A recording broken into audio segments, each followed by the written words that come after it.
সরাসরি যুদ্ধে যেতে পারবো না, কিন্তু যেভাবে তাদেরকে প্রতিরোধ করা সম্ভব হয় সেভাবে আমরা তাদেরকে প্রতিরোধ করতে রাজি আছি কিনা না। আমাদের সাধ্যের মধ্যে আছে ফিলিস্তিনি পণ্যগুলোকে বয়কট করা, সুতরাং আমরা ইসরায়েলি পণ্যগুলোকে বয়কট করা, ইসরায়েলি পণ্যগুলোকে বয়কট করতে আমরা রাজি আছি কিনা না।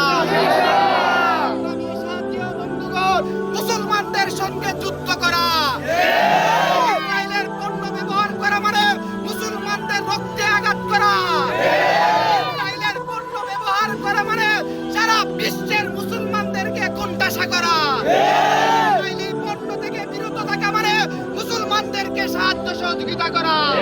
মুসলমান ভাইদের সাথে গুলিয়ালা বন্ধ না করে তাহলে ভারতের মুসলমান, বাংলাদেশের 18 কোটি মুসলমান, আফগানিস্তান ও পাকিস্তানের 1000 কোটি মুসলমান সব গাজওয়াতুল হিন্দের লাভাবাদী গাজওয়াতুল হিন্দের তাদের এই পণ্য বয়কট করতে রাজি আছে কিনা না।